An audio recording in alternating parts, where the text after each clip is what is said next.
Hello three family, कैसे हो आप सब। आई होप कि आप सभी लोग बढ़िया होंगे और बढ़िया होना भी चाहिए। चलो ज्यादा बकवास नहीं करते हैं और फटाफट से अपना एपिसोड स्टार्ट करते हैं। आप लोग दबा के लाइक शेयर और सब्सक्राइब तो मार देना, याद से मारना। हाँ, और हाँ, कमेंट भी कर दो, अभी के अभी जाके कोई कमेंट करो। तो चलो अब हम थोड़ा सा पिछला एपिसोड डिस्कस कर लेते हैं। तो पिछले एपिसोड में अपन लोगों ने देखा होता है कि जो जियोयान होता है जिनयाओ को बचा लेता है, लिू चेंग को बहुत बुरी तरीके से पीटता है, जिसके बाद वो जिनयाओ से अपने मेडिसिनल इंग्रेडिएंट के बारे में पूछता है। तो जिनयाओ कहती है वो मेरे पास तो नहीं है, लेकिन हो सकता है तुम्हें तियान्यू ऑक्शन हाउस में वो मिल जाए। जिसके बाद जियान यहाँ से उड़ता है, तियान्यू ऑक्शन हाउस पहुंचता है तो वो लोग उसे आसमान में ही मिल जाते हैं चारों लोग, जहाँ पे जियोयान फैंग कियान और डोंग चुआन के साथ चला जाता है। साथ ही साथ जिनयाओ ने वो भी कहती है कि अगर इसे कुछ भी हुआ तो सोच लेना। जिसके बाद जियान अंदर जाता है तो फैंग कियान जियान से पूछता है कि आखिरकार आपकी आइडेंटिटी क्या है। तो जियोयान बस लुओ जिन का दिया हुआ फैन निकाल देता है और कुछ भी नहीं बताता, जो देखकर वो लोग काफी ज्यादा सरप्राइज होते हैं। और ये एपिसोड मैंने वहीं पर एंड कर दिया था। तो ये एपिसोड स्टार्ट होता है जस्ट वहीं से। इस टाइम पे उस आंगन में तीन लोग होते हैं, जियोयान, फेंगकियान और डेंग चॉन। जहाँ पर डोंग चुआन और फेंगकियान की नजरें सीधा ही जियोयान पर होती है, लेकिन जियोयान बिल्कुल शांत था क्योंकि उसके हाथ में होता है जेड व्हाइट फैन। और इस टाइम पे वो यही सोच रहे होते हैं कि आखिरकार ये फैन जियोयान के हाथ में कैसे आया। इसलिए तुरंत ही वो पूछते हैं क्या मैं पूछ सकता हूँ कि आपको ये पंखा कहाँ मिला है। और तुरंत ही अपने हाथ जोड़कर जियोयान की तरफ देखते हैं, वो भी काफी ज्यादा सॉफ्टली वॉइस में। उसे पता था कि जॉन रैंक 3 का एल्केमिस्ट तो है ही, साथ ही साथ ये फैन जिस इंपॉर्टेंट पर्सन का है वो भी कोई नॉर्मल पर्सन नहीं था। तभी जॉन उसकी बात को सुनकर कहता है मुझे एक फ्रेंड ने गिफ्ट में दिया था। ये सुनकर डोंग चुआन तुरंत ही सिर हिला देते और कहते हैं हाँ, ये वही वर्ड है जो हम सबसे ज्यादा सुनना चाहते हैं। हालांकि मिस्टर आप इसे प्रूव कैसे करेंगे कि ये वास्तव में एक उपहार है। ये सुनकर जॉन काफी सीरियस तरीके से उसकी तरफ देखता और कहता है मेरा प्रूफ मेरी पहचान है। ये सुनकर दोनों ही एक दूसरे की तरफ देखते हैं और फिर कहते हैं तो उस मामले में आप प्रूव करें, वरना हमें डर है कि कुछ टाइम तक आपको हमारे साथ यहाँ रहना होगा। और इसके बाद दोनों ही लोग अपनी डुईकुई को एक्टिवेट कर लेते हैं। ये देखकर जियोन एक कोल्ड स्माइल पास करता और कहता है मैं जियोयान हूँ। और इसके बाद जियोन की बॉडी से अचानक ही उसकी फ्लेम रिलीज होती है और आसपास का टेम्परेचर कई गुना ज्यादा बढ़ जाता है। और ये सुनते ही वो तुरंत कहते हैं ये तुम हो, ये कैसे हो सकता है, आप जियोयान हैं, वो जियोयान जिसने पूरे ही वेस्ट रीजन को हिला कर रख दिया है। तो विजन कहता है क्या आप मुझ पर विश्वास करते हैं। ये जेट फैन उसे लुओ जिन ने दिया था जब जियोयान ग्रीन जेट सिटी से बाहर निकला था, ताकि जियोयान फ्यूचर में काफी सारी परेशानियों से बच सके और अपने लिए एक हेल्पर को ढूंढ सके। और उसी टाइम पे जियोयान को यह भी पता चला था कि Tianyu auction house hidden cloud pavilion की ही एक ब्रांच है। हालांकि दुनिया में तो सब एक दूसरे के अलग अलग दिखते हैं, लेकिन ये दोनों ही गुट लियो जिन के द्वारा ही लीड किए जाते हैं। और ये सुनकर जियोयान को भी काफी बड़ा सदमा लगा था। हालांकि ओल्ड लो की पहचान के सामने लो जिन को इन्हें कंट्रोल करने में ज्यादा प्रॉब्लम नहीं होनी चाहिए। इस टाइम पे डोंग चुआन भी तुरंत ही जियोयान की तरफ देखते हुए कहता है हमने सुना है मिस्टर जियोयान ने कुछ महीनों पहले एशियन डेसोलेट टॉम के अंदर 4 परिवारों को हराया है। हम हमेशा से आपसे मिलना चाहते थे, लेकिन हमें उम्मीद नहीं थी कि हम आज आपसे मिलेंगे। उम्मीद है आप हमारी गलती के लिए हमें माफ कर सकते हैं। इस टाइम पे वो थोड़ी सा एक्साइटेड और थोड़ा सा पोलाइट भी थे। आखिरकार लुओ जिन ने एक रूल को पास किया था, जो कि था कि अगर जियोयान उससे जुड़ी हुई किसी भी ब्रांच में आता है तो उसकी हेल्प के लिए, चाहे वो फिजिकली हो या फिर किसी अदर चीज की, जितनी हो सके उतनी मदद की जाए। और इसी उम्मीद में डोंग चुआन बस जियोयान से मिलने का ही वेट कर रहे थे, क्योंकि उन्हें पता था कि अगर लुओ जिन उसे इतनी इंपॉर्टेंट देता है तो उनके बीच का रिश्ता काफी अच्छा होगा। हालांकि अभी जो हुआ उसके लिए डोंग चुआन थोड़ा सा एम्बेरस फील कर रहे थे। तभी जियोयान कहता है हाँ हाँ प्रेसिडेंट डोंग, आपको इसे दिल में लेने की कोई जरूरत नहीं है। आपने अभी जो किया वो सिर्फ सेफ्टी पर्पस के लिए ही था। अगर मैं भी आपकी जगह पर ही होता तो ऑब्वियसली मैं भी यही करता। जब डोंग चुआन जियोयान के पोलाइट वर्ड सुनते हैं तो एक दूसरे को देखकर स्माइल करते हैं और उनके दिल में जियोयान के लिए और भी ज्यादा रिस्पेक्ट बढ़ जाती है। जिसके बाद दोनों खुशी खुशी बातें करना स्टार्ट कर देते हैं। और इसके बाद डोंग चुआन तुरंत ही कहता है मैंने सुना था कि मिस्टर जियोयान हमें ढूंढ रहे हैं, आप हमें बता सकते हैं आपको क्या जरूरत है। अगर वो हमारे पास होगा तो हम आपकी पूरी मदद करेंगे। आखिरकार प्रेजेंट टाइम पे लुओ जिन का भी ऑर्डर था और साथ ही साथ जैसा कि फैंकियान ने कहा था कि जॉन काफी ज्यादा टैलेंटेड और जीनियस है, तो अगर वो जियोयान को अपनी तरफ ला सकते हैं तो ये उनके लिए पहले ही काफी अच्छी बात थी। जब मेन सब्जेक्ट की बात आई तो जियोयान तुरंत ही नॉर्मल हो जाता और हिचकिचाते हुए अपना सर उठाता और डोंग चुआन की तरफ देखते हुए कहता ठीक है, इस बार मैं तियान्यू ऑक्शन हाउस में काफी उम्मीद के साथ आया हूँ और मुझे एक मेडिसिनल हब चाहिए है। ये सुनकर उनके सामने वाले दोनों ही पर्सन स्माइल करते हैं, क्योंकि उन्हें पता था कि जॉन एक एल्केमिस्ट है और ऑब्वियसली उसे मेडिसिनल फॉर्मूले और मेडिसिनल हब्स की जरूरत पड़ती ही रहती है। इसीलिए वो तुरंत ही कहता है आश्चर्य है हमें कि मिस्टर जीवन को कौन सी मेडिसिनल हब चाहिए। जब तक वो मेरे तियानी ऑक्शन हाउस के अंदर है मैं कोई भी कंजूसी बिल्कुल भी नहीं करूंगा, और अगर मेरे पास नहीं है तो मैं आपसे प्रॉमिस करता हूँ कि आपको 1 महीने के अंदर उसे ढूंढ कर दे दूंगा। ये सुनकर तो जीवन तुरंत ही काफी ज्यादा खुश हो जाता है और कहता है इसके लिए आपको बहुत बहुत धन्यवाद प्रेसिडेंट डोंग। और इसके बाद स्माइल करते हुए कहता है मुझे फायर प्लम फ्लावर चाहिए है। ये सुनते ही दोनों लोगों के फेस इंप्रेशन काफी ज्यादा सैड हो जाते हैं और इसके बाद एक दूसरे को देखने लगते हैं। तभी फैंकियान कहता है नहीं, फायर प्लम फ्लावर काफी ज्यादा प्रीसियस है और जितना हमें याद है तो हमने इसके बारे में 10 सालों में अभी तक नहीं सुना और शायद हमारे तियानियो ऑक्शन हाउस के अंदर भी ये मेडिसिनल इंग्रेडिएंट नहीं है। ये सुनते ही जुआन भी थोड़ा सा उदास हो जाता है और इसके बाद कहता है अगर आपके पास नहीं है तो क्या तियानियो ऑक्शन हाउस की अन्य किसी ब्रांच के अंदर ये हो सकता है। जिस पर डोंग जुआन कहता है नहीं, तियानियो ऑक्शन हाउस का एक रूल है कि अगर नीलामी के घर में कोई भी सबसे प्रीसियस आइटम होता है तो उसे रिकॉर्ड में दर्ज किया जाता है, लेकिन हमारे रिकॉर्ड में ऐसा कोई भी आइटम हमें नहीं मिला। ये सुनकर जन थोड़ा सा उदास हो जाता है क्योंकि उसे पता था कि तियानियो ऑक्शन हाउस का इफेक्ट पूरे ही वेस्ट रीजन के अंदर है और अगर वो इसे नहीं खोज पा रहे तो नॉर्मल किसी सेक्ट के लिए तो ये इम्पॉसिबल जैसी बात होने वाली थी। इसलिए जन कहता है व्हाट द हेल, क्या इसे खोजने का कोई और तरीका नहीं है। जब जन सारी ही मेडिसिनल हब्स को इकट्ठा करने वाला था तब अचानक से ये एक मेडिसिनल हब ऐसी पड़ जाती है जो कि उसे मिल ही नहीं रही थी। तभी फैंकियान कहता है मिस्टर जुआन चिंता ना करें, फायर प्लम फ्लावर एक रेयर मेडिसिनल इंग्रेडिएंट है और ये काफी ज्यादा एक्सपेंसिव भी है, लेकिन मैंने कुछ समय पहले लोगों को ये कहते हुए सुना था कि ये मेडिसिनल इंग्रेडिएंट किसी माउंटेन रेंज में पाया गया था। हालांकि ये किससे मिला इसके बारे में तो हमें नहीं पता, लेकिन मुझे उम्मीद है कि मिस्टर जोयान कुछ दिनों के लिए यान सिटी में रह सकते हैं। मेरा तियानियो ऑक्शन हाउस इसे ढूंढने की पूरी कोशिश करेगा। जोयान जो कि उदास हो गया था फैंकियान की इन बातों को सुनकर तुरंत ही काफी ज्यादा एक्साइटेड हो जाता है और उसे उम्मीद थी कि कम से कम उसे इसके बारे में कुछ तो पता चल सकेगा, इसलिए वो तुरंत ही कहता है फैंकियान क्या ये वर्ड सच है। जिसमें फैंकियान तुरंत ही कहता है मिस्टर जियोयान टेंशन फ्री रहें, मेरा तियानियो ऑक्शन हाउस आपके लिए वो मेडिसिनल फ्लावर जरूर ढूंढ कर लाएगा। ये सुनकर जियोयान कहता है उस मामले में मैं इस चीज को आपके ऊपर छोड़ देता हूँ और तुरंत ही एक्साइटेड हो जाता है और उसके बाद कहता है अगर आप लोग फायर प्लम फ्लावर खोजने में मेरी हेल्प कर देते हैं तो मैं गारंटी देता हूँ कि फ्यूचर में मैं आपको सेकंड लेवल की 4 मेडिसिनल इंग्रेडिएंट दूंगा, मेडिसिनल पिल दूंगा। जिसके बाद आपस में उनकी और भी बातें होती रहती है जहाँ पे जियोयान उन्हें एशियन डेसोलेट टॉम के किस्से सुनाते हैं जहाँ पे वो हंसते हुए लोटपोट होते हुए कहते हैं क्या मजाक है। ये काफी ज्यादा अनएक्सपेक्टेड है कि वो डुई की इनहेरिटेंस नरवाल स्नेक को मिल गया जिसके लिए 4 क्लेन लड़ रहे होते हैं। ये सुनकर वो दोनों लोग हंसे बिना नहीं रह सकते थे। आखिरकार तियानियो ऑक्शन हाउस के ऊपर उन चारों क्लेनों की अच्छी छाप बिल्कुल भी नहीं थी और जब उन लोगों को ऐसी हालत में देखा तो भला उन्हें अच्छा क्यों नहीं लगता। हालांकि तभी फैंकियान कहता है 4 क्लेनों में बहुत कम लोग थे जो कि एशियन डेसोलेट टॉम से जिंदा लौट के आए हैं। मुझे लगता है कि आपके जिंदा होने की खबर पहले ही सबको पता चल गई होगी, इसीलिए आपको थोड़ा सा अलर्ट रहना चाहिए। हालांकि उसे जॉन पर पूरा भरोसा था लेकिन उसे पता था 4 क्लेनों की पावर को भी कम करके बिल्कुल भी नहीं आंका जा सकता। उसकी बात को सुनकर जॉन भी सीरियस हो जाता है क्योंकि उसे पता था अगर लैंगबिंग जुआन ने इंटरफेयर नहीं किया होता तो जॉन एशियन डेसोलेट टॉम से बाहर निकल ही नहीं पाता और अगर छोड़ता भी तो वो नरवाल स्नेक को लेकर नहीं आ पाता और उसका इस तरीके से गायब होना शक तो जरूरी पैदा करेगा और कोई भी विश्वास नहीं करेगा कि जोयान उस एनर्जी स्टॉर्म में मर गया है। तभी डोंग चुआन कहते हैं ये भी सही है मिस्टर जियोयान कि जिस साथी से आप मॉर्निंग में मिले थे वो 4 सुपर सेक्ट का मेंबर था और वो बैटल मार्शल सेक्ट का मेंबर है जो कि अपनी फिजिकल स्ट्रेंथ के लिए जाना जाता है। ये सुनकर जॉन के फेस इंप्रेशन बदल जाते हैं और तुरंत ही कहता क्या आप लिu चैंग के बारे में बात कर रहे हैं। जिसमें वो तुरंत ही कहता है ये सही है मिस्टर जियोयान, उसे आपने दिन में देखा था। उसकी फिजिकल स्ट्रेंथ कोई ऐसी चीज नहीं है जिसकी तुलना नॉर्मल किसी डाउडी लेवल के वॉरियर से की जा सके और ऐसा इसलिए क्योंकि वो बैटल मार्शल सेक्ट का मेंबर है। जियोयान को पता था कि पूरा ही बैटल मार्शल सेक्ट अपनी फिजिकल स्ट्रेंथ के लिए जाना जाता है और अगर फिजिकल स्ट्रेंथ आपकी पावरफुल हो जाती है तो आप इक्वली लेवल के वॉरियर के साथ काफी आसानी से कॉम्पिटिट कर सकते हैं और उसे हरा सकते हैं। हालांकि यहाँ पे जियोयान को बिल्कुल भी अपोलोजाइज नहीं होता क्योंकि जॉन को पता था चारों सेक्ट से पहले उसकी दुश्मनी अगर इसे मार भी देता तो भी उसके लिए कोई फर्क नहीं पड़ने वाला था। तभी फैंकियान कहता है लिu चैंग की पावर ज्यादा कुछ नहीं है लेकिन उसके पीछे एक एल्डर है जिसकी पावर 4 स्टार डाउडी लेवल पर है। फ्यूचर में मिस्टर जियोयान को उससे थोड़ा सा सावधान रहना चाहिए। जिसपे जॉन तुरंत ही कहता है आपकी जानकारी के लिए बहुत बहुत धन्यवाद और सीरियस तरीके से अपना सिर हिला देता है। ये सुनकर डोंग चुआन और फैंकियान तुरंत ही जियोयान को ग्रीट करते हैं क्योंकि उन्हें पता था कि सामने वाला रैंक 3 का एल्केमिस्ट है और उसके सामने पोलाइट होना तो बनता ही है। जिसके बाद रात हो जाती है और वो लोग आपस में हंसी मजाक और बातें कर रहे थे जहाँ पे उन दोनों ही एल्डर्स ने हंसी मजाक के साथ साथ जियोयान की आइडेंटिटी को जानने के लिए उसके साथ पूछताछ भी की थी। लेकिन अपना जियोयान तो बाबा अंतर्यामी था, वो भी स्माइल करके जवाब देता और अपने बारे में कुछ भी नहीं बता रहा था जिसके कारण वो दोनों काफी ज्यादा हैरान थे कि वो जियोयान को अपने जाल में नहीं फंसा पा रहे और एम्बेरस होकर स्माइल कर देते हैं।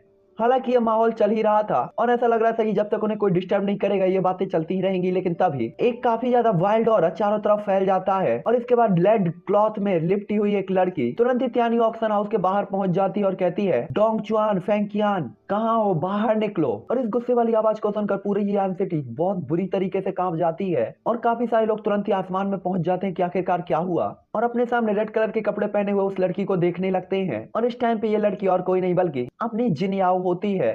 हालांकि जैसे ही ये वॉइस जियोयान सुनता है तो अचानक ही उठकर खड़ा हो जाता है, क्योंकि उसे अभी याद आया था कि जिनयाओ ने कहा था कि यहाँ से बात करने के बाद जियोयान को 1000 मेडिसिनल हाउस में लौटना है। लेकिन बातचीत में जियोयान इतना बिजी हो गया कि जियोयान इस बारे में भूल ही गया। इसलिए तुरंत ही कहता है, जिनयाओ मैं उसके बारे में तो भूल ही गया था। इस टाइम पे डोंग चुआन और फेंकियान भी काफी ज्यादा सीरियस हो जाते हैं। उन्हें ऐसा लग रहा था कि जैसे जियोयान की वाइफ उसे अपने घर ले जाने के लिए वापस आई है। हालांकि भले ही वो दोनों जियोयान को चिढ़ाना चाहते थे, लेकिन बाद वाले की पोजीशन को देखकर वो चुपचाप ऐसा कुछ भी नहीं कहते और बस एक मिस्टीरियस स्माइल के साथ जियोयान को देखने लगते हैं। वाह बेटा जी। तभी फेंकियान कहता है, मिस्टर जियोयान हमें खेद है, हमें लगता है बातचीत काफी आगे तक चली गई और हम मिस जिन के बारे में तो पूरी तरीके से ही भूल गए थे। तभी जियोयान कहता है, ठीक है मुझे जाने दो, ये मेरी गलती है। और इसके बाद जियोयान तुरंत ही तियानी ऑक्शन हाउस के बाहर की तरफ उड़ जाता है और तुरंत ही जिनयाओ की तरफ देखता है। उसके तुरंत बाद डोंग चुआन और फेंकियान भी जियोयान के पीछे पीछे आ जाते हैं और इस टाइम पे जिनयाओ की बॉडी से रिलीज होने वाले मर्डरस ऑरा को फील कर सकते थे। इस टाइम पे यान सिटी के अंदर सभी के चेहरे पीले पड़ गए थे और डाउडी लेवल के वॉरियर का ऑरा बर्दाश्त करने में कोई भी कैपेबल नहीं था। हालांकि इस टाइम पे जैसे ही जिनयाओ डोंग चुआन को देखती है तो तुरंत ही कहती है, डोंग चुआन जियोयान को मेरे हवाले कर दो। इस टाइम पे उसकी बॉडी से मर्डरस ऑरा और कंटिन्यू रिलीज हो रहा था, जो सुनकर डोंग चुआन तुरंत ही एम्बैरेस फील करते हैं, क्योंकि उसे पता था कि एक बार एक लड़की नाराज हो गई तो फिर उसे घंटा किसी की फर्क नहीं पड़ता कि सामने वाला कौन है और वो कितना ज्यादा पावरफुल है। भले ही डोंग चुआन इस टाइम पे 5 स्टार डाउडी लेवल का वॉरियर था और जिनयाओ 2 स्टार डाउडी लेवल की वॉरियर थी, फिर भी उसके द्वारा उसे डांटा जा रहा था। हालांकि जियोयान के कारण वो जिनयाओ पर अटैक भी नहीं कर सकता था। हालांकि तभी जॉन खांसते हुए कहता है, मैं ठीक हूँ, और इसके बाद अपने ब्लैक टैप पॉइंट को हटाकर जिनयाओ की तरफ एम्बैरेसिंग सवाल पास करता है। जिनयाओ जब देखती है कि जियोयान ठीक है तो आखिरकार उसका दिल रिलैक्स फील करता है और इसके बाद वो तुरंत ही गायब होकर सीधा ही जियोयान के सामने अपियर हो जाती है और जियोयान को पूरी तरीके से गौर से देखने लगती है कि कहीं जियोयान को कोई चोट तो नहीं आई। जिसके बाद वो अपने सामने डोंग चुआन और फेंकियान की तरफ देखने लगती है, जहां वो हेल्पलेस थी। उसे पता था कि अगर सामने वाले इस टाइम पे अटैक कर देते तो वो भला अपनी पावर के साथ क्या कर पाती। जिसके बाद उसे समझ में आ जाता है ऐसा हो सकता है कि वो लोग जियोयान के कारण उसके ऊपर अटैक ना कर रहे हों। तभी जियोयान कहता है, आराम करो, मैं ठीक हूँ, आज इन दोनों के साथ काफी अच्छी बातचीत हुई इसीलिए मुझे देर हो गई।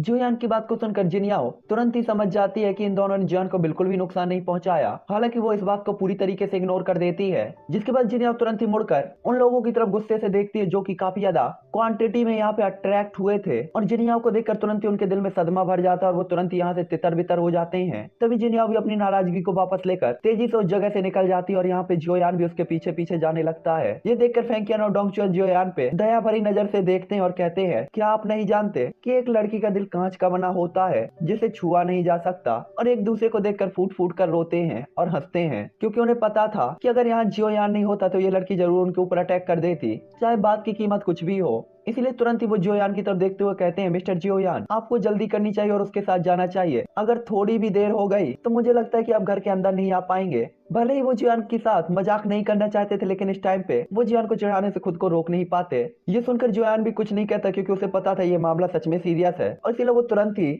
गायब होकर जिनयाओ का पीछा करना स्टार्ट कर देता है। जिसके बाद वो दोनों लोग उस छोटे से आंगन में एक बार फिर से दौड़ आते हैं, जहां डोंग चुआन फेंकियान से तुरंत ही पूछते हैं कि ऐसा लगता है तुमने मुझे भी कभी फायर प्लम फ्लावर के बारे में कुछ नहीं बताया।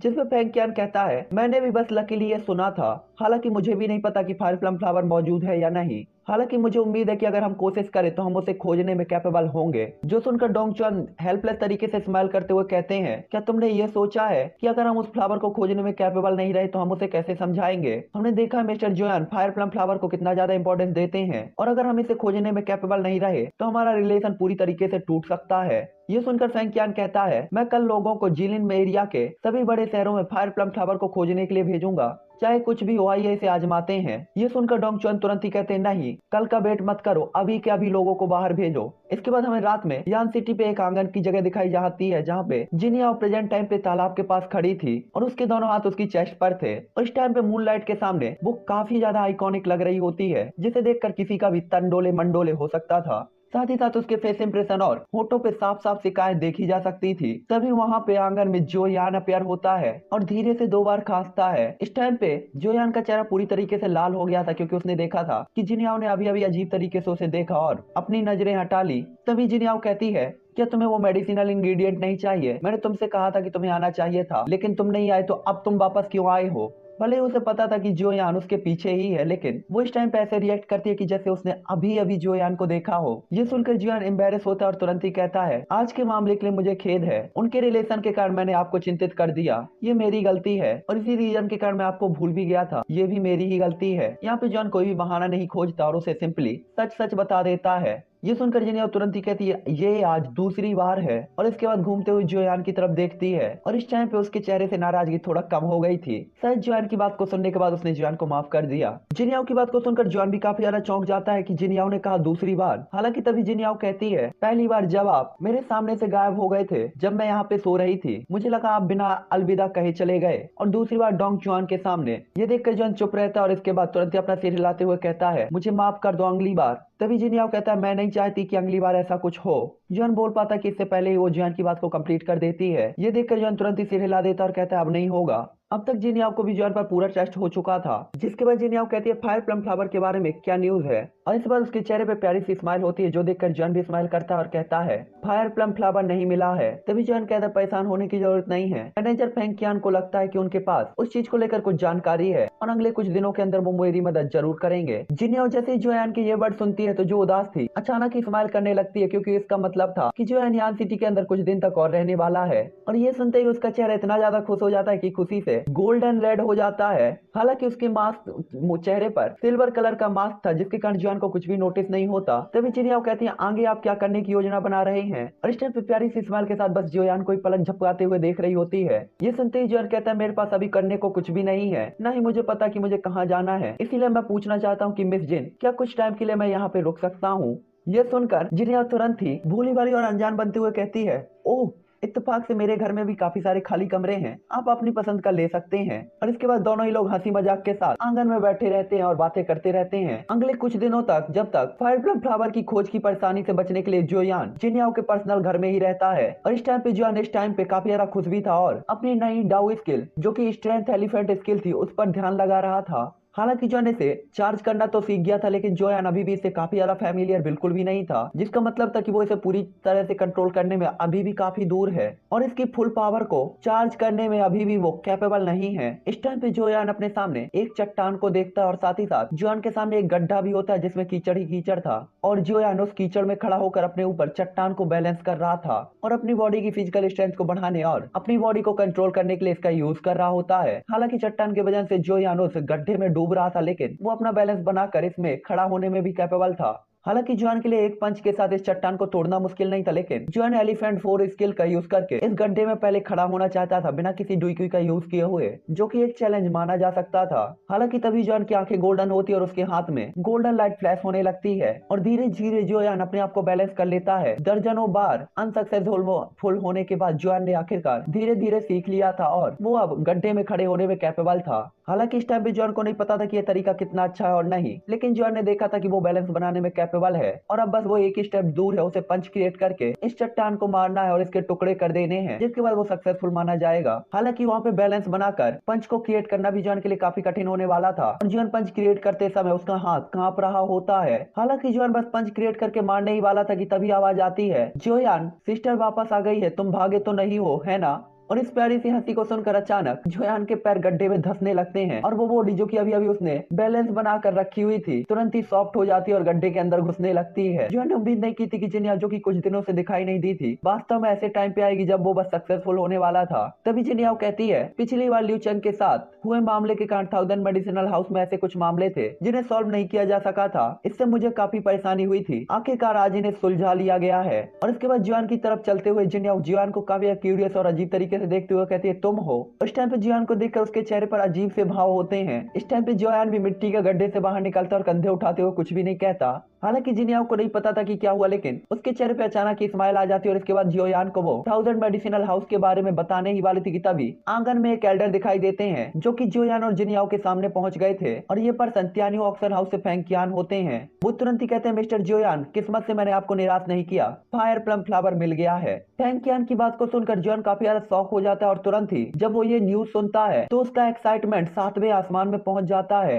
जियान ने सोचा था उसे यहाँ पे 10 दिन से आधे महीने तक रहना होगा, लेकिन उसने उम्मीद नहीं की थी कि वास्तव में ये न्यूज जो कुछ ही दिनों के अंदर मिल जाएगी। इसके बाद फैंग क्यान तुरंत ही आगे के अंदर बढ़ने लगते हैं और जिनयाओ की तरफ हाथ बढ़ाकर उसे ग्रीट करते हैं, जिसका चेहरा पूरी तरीके से काला पड़ गया था। और इसके बाद जोयान की तरफ चला जाता है। तभी जियान उनकी तरफ देखते हुए कहता है, आपको परेशानी के लिए धन्यवाद मिस्टर फैंग। ये सुनकर फैंग क्यान तुरंत ही कहते हैं, मिस्टर आपको पोलाइट होने की कोई जरूरत नहीं है, ये सिर्फ छोटी सी बात है, आपको मुझे धन्यवाद देने की जरूरत नहीं है। इस न्यूज को सुनकर तो जियान खुश था, लेकिन जिनयाओ थोड़ी सी उदास थी क्योंकि उसने प्रेजेंट टाइम पे सोचा था 1000 मेडिसिनल हाउस के मामलों को निपटा लेने के बाद कुछ टाइम के लिए वो जियान के साथ रह पाएगी और एक अच्छा टाइम बिता पाएगी। लेकिन जैसे ही उसने 1000 मेडिसिनल हाउस के मामलों को सुलझाया, जियोयान जाने वाला था। हालांकि वो थोड़ा सा पछतावा था उसके दिल में, लेकिन जिनयाओ जियोयान के लिए खुश भी होती है। हालांकि वो जियोयान के लिए खुश तो थी, लेकिन अपने दिल में उसे बुरा भी लग रहा था कि जियोयान जाने वाला है। हालांकि तभी जियोयान जिनयाओ की तरफ देखता और कहता है, सिस्टर जिनयाओ कुछ समय के लिए मुझे साथ देने के लिए धन्यवाद। हालांकि फ्लावर प्लम फ्लावर का ठिकाना मुझे मिल गया है, तो अब ये मेरे जाने का टाइम है।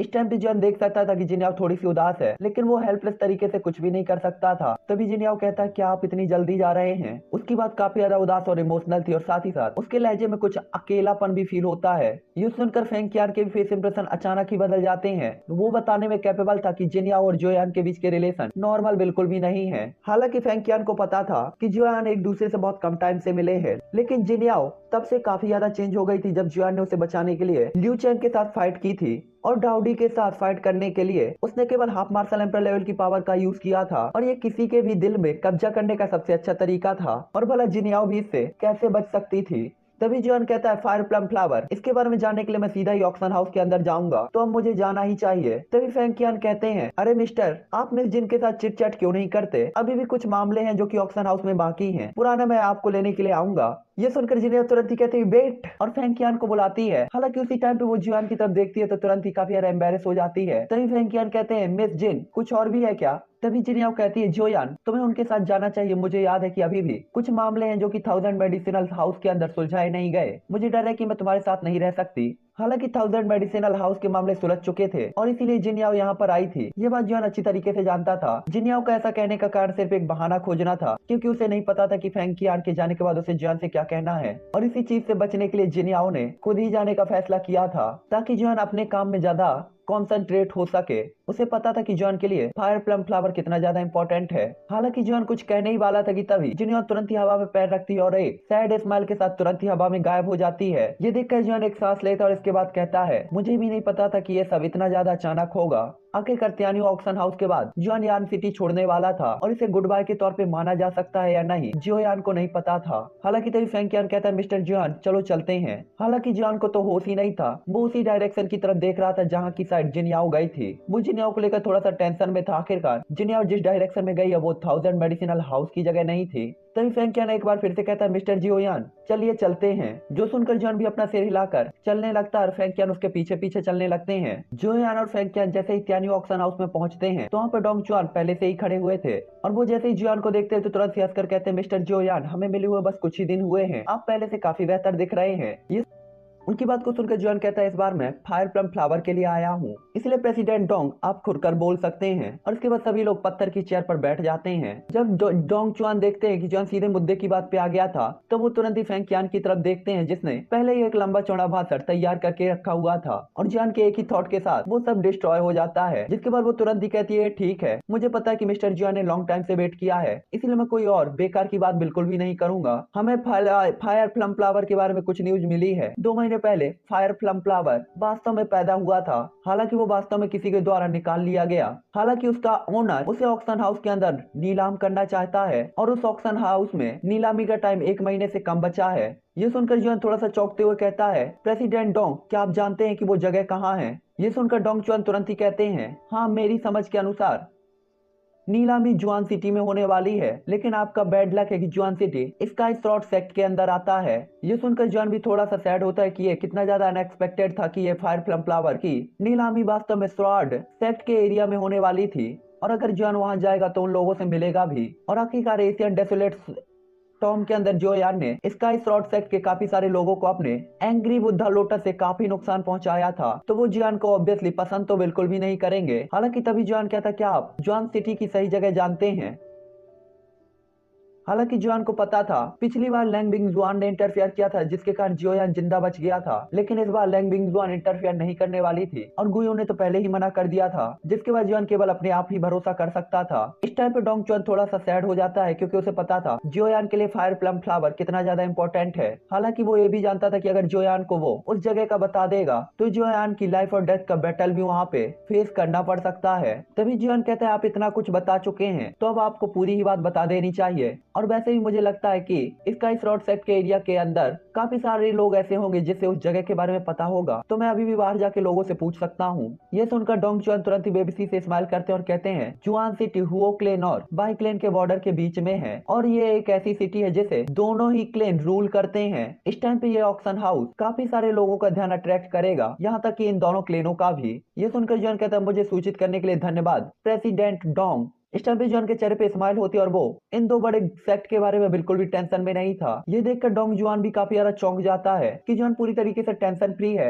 हालांकि तभी डोंग जुआन कहता है मिस्टर जियोयान दोनों ही क्लेन डाउडी लेवल के वॉरियरों को भेजेंगे। तभी जॉन कहता है प्रेसिडेंट डोंग आपको चिंता करने की जरूरत नहीं है, लड़ाई से डरना बेकार सी बात है। हालांकि मुझे नहीं पता कि मैं इससे कैसे निकलूंगा, लेकिन मैं वहाँ पे जा रहा हूँ तो मैं अपनी लाइफ की रक्षा के लिए चीजों को पहले से प्रिपेयर करके ही जाऊंगा। ये सुनकर डोंग जुआन बस हेल्पलेस तरीके से स्माइल कर देता है और कहता है मैं केवल उम्मीद कर सकता हूँ कि आप सही सलामत वापस आएं। उन्हें पता था कि जॉन सिटी की जो जर्नी है जॉन के लिए काफी ज्यादा कठिन होने वाली है और साथ ही साथ वो नहीं चाहते थे कि जॉन को कुछ हो। आखिरकार लुओ जिन ने साफ साफ ऑर्डर दिया था कि उन्हें जियोयान की हेल्प करनी है। तभी जॉन कहता है अगर कुछ नहीं है तो अब मैं वापस जाऊंगा और इसके बाद जॉन उड़ने ही वाला था कि तभी फैंकियन कहता है मिस्टर जियोयान आप वापस जा रहे हैं तो आप कहाँ जा रहे हैं। ये सुनकर जॉन कहता है मैं स्वाभाविक तौर पे 1000 मेडिसिनल हाउस जा रहा हूँ। तभी फैंकियन कहता है मिस्टर जियोयान जुआन सिटी और यान सिटी के बीच में काफी दूरी है, प्रेजेंट टाइम पे 1 महीने से कम का भी टाइम बचा है, अगर आप टाइम बर्बाद करते हैं तो मुझे डर है। ये सुनकर जॉन कहता है चिंता मत करो मुझे विश्वास है और इसके बाद तुरंत ही गायब होकर 1000 मेडिसिनल हाउस के अपोजिट डायरेक्शन में उड़ान भरना शुरू कर देता है। एक हफ्ते पहले की फाइट में 1000 मेडिसिनल हाउस काफी हद तक डिस्ट्रॉय हो चुका था, लेकिन एक हफ्ते बाद ये काफी अच्छी हालत में आ गया था और साथ ही साथ पहले से काफी बेहतर लग रहा होता है। इस टाइम पे 1000 मेडिसिनल हाउस के अंदर जिनियाओ जो कि एक खिड़की के सामने बैठी हुई थी और काफी ज्यादा उदास थी और बाहर सड़कों की तरफ ही देख रही थी और कहती है उसने मुझसे कहा था कि वो जाने से पहले मुझे बता देगा, क्या वो सच में मुझे बिना बताए चला गया? उसने मुझसे फिर से झूठ कहा। इस टाइम पे वो थोड़ी सी नाराज भी दिखाई दे रही होती है। इस टाइम पे जिनियाओ की आंखें सिर्फ सिटी के बाहर जाने वाली डायरेक्शन पे ही थी और वो हर एक आते जाते पर्सन को देख रही थी और थोड़े से गुस्से में भी थी और कहती है क्या पता वो शहर को किसी और डायरेक्शन से छोड़कर चला गया हो। उसके बाद वो कहती है मैं सच में कुछ ज्यादा ही सोच रही हूँ, चला गया तो चला गया, मैं भला उसकी चिंता क्यों करूँ। तभी आवाज आती है हाँ हाँ किसने कहा कि मैं जा रहा हूँ, क्योंकि मैंने आपको गुड बाय नहीं कहा तो मैं भला ऐसे कैसे जा सकता हूँ। इस टाइम पे जिनियाओ जो की थोड़ी सी उदास थी कि तभी खिड़की के बाहर से एक जानी पहचानी वॉइस सुनाई देती है और इसके बाद एक फिगर तुरंत ही उस खिड़की के सामने आ जाती है। उसे देखकर जिनियाओ अचानक ही काफी ज्यादा शौक होती है और इसके बाद यहाँ हुआ तुरंत ही देखती है और इसके बाद जियोयान की तरफ देखती है और इसके बाद कहती है आप। तभी जान कहता है चिंता मत करो, जब तक तुम नहीं कहोगी मैं यहाँ से नहीं जाऊंगा और एक प्यारी सी स्माइल जान के फेस पे आ जाती है। ये सुनकर जिनियाओ तुरंत ही कहती क्या आप पहले नहीं गए। इस टाइम पे जिनियाओ को विश्वास नहीं हो रहा था कि उसके सामने जियोयान ही है जो कि जाने वाला है, लेकिन अगर वो जाने वाला था तो वो यहाँ क्यों आया। उसके हिसाब से तो जियोयान को अब तक चला जाना चाहिए था, इसलिए वो तुरंत ही कहती है क्या ऐसा हो सकता है कि जाने से पहले तुम मुझसे मिलने आए हो। ये मत सोचो कि इस वजह से मैं तुम्हें माफ कर दूंगी, तुम्हें कम से कम मेरे साथ रुकना चाहिए था। तभी जियोयान कहता है तुम मुझे माफ कर सको इसीलिए मैं आज नहीं जा रहा हूँ। इस टाइम पे जिनियाओ जो कि बस जियोयान को ध्यान से देख रही होती है, उसे समझ में नहीं आ रहा था कि उसे क्या कहना चाहिए, लेकिन जैसे ही वो जियोयान के मुंह से ये वर्ड सुनती है तो उसकी पूरी बॉडी ही अचानक से फ्रीज हो जाती है। और इस टाइम पे जियोयान स्माइल कर रहा था और जिनियाओ जिसकी पीठ जियोयान की तरफ थी उसके चेहरे पे भी अचानक एक स्माइल आ जाती है और इसके बाद वो तुरंत ही घूम कर कहती है फायर प्लम फ्लावर के बारे में क्या आप इसके बारे में नहीं चाहते। इस टाइम पे वो काफी ज्यादा क्यूट लग रही होती है और जियोयान जैसे उसे देखता है तो कहता है कोई बात नहीं, मैं कल भी इसे पा सकता हूँ अगर हम कल चले जाएं तो। तभी जिनियाओ कहती है मैं काफी ज्यादा एक्साइटेड हूँ कि आखिरकार उन्हें फायर प्लम फ्लावर कैसे मिला, यहाँ तक कि मैंने भी इसके बारे में कोई न्यूज नहीं सुनी थी। ये सुनकर जॉन सिर्फ स्माइल कर देता और उसे कुछ भी नहीं बताता, क्योंकि उसे पता था कि जॉन सिटी दूर है और अगर वो यहाँ पे कुछ भी बोलेगा तो जिनियाओ थोड़ी सी टेंशन करेगी। तो चलो गाइस ये एपिसोड मैं यहीं पर एंड करता हूँ, मैं आपसे मिलूंगा नेक्स्ट एपिसोड पे और थोड़ा सा काम है तो मैं जाता हूँ, उस काम को निपटा के आता हूँ। ओके, तो इस वीडियो को आप लोग एंजॉय करो। Bye bye 3N family.